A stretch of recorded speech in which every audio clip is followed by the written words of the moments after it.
ചന്ദ്രദശാഫലം. ശിശിരകരദശായാം മന്ത്രദേവതുജോർ പിബതി ജനിത വിഭൂതി എന്ന ശാസ്ത്രനിയമമനുസരിച്ച് ചന്ദ്രദശയിൽ മന്ത്രസിദ്ധി, ദൈവാനുഗ്രഹം, ബ്രാഹ്മണരുടെ അനുഗ്രഹം, ഭരണാധികാരികളിൽ നിന്നും അംഗീകാരം ലഭിക്കൽ, സ്ത്രീകൾ, സമ്പത്ത്, ഭൂസ്വത്ത് എന്നിവ കൊണ്ടുള്ള നേട്ടം, പുഷ്പങ്ങൾ, വസ്ത്രങ്ങൾ, അലങ്കാരങ്ങൾ, സുഗന്ധദ്രവ്യങ്ങൾ, മൃഷ്ടാന്ന ഭോജനം തുടങ്ങിയ ഗുണഫലങ്ങൾ ഉണ്ടാകും. പ്രബലരായ വ്യക്തികളോട് വിരോധം തോന്നും. വാതരോഗത്തിൻ്റെ ശല്യം തുടങ്ങിയ ദോഷഫലങ്ങളും അനുഭവിക്കാനും സാധ്യതയുണ്ട്.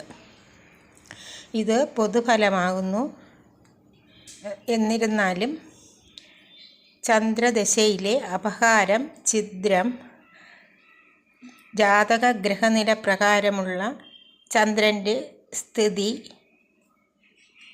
സ്ഥാനം എന്നിവ അനുസരിച്ച് ഫലത്തിൽ വ്യത്യാസമുണ്ടാകും. നന്ദി.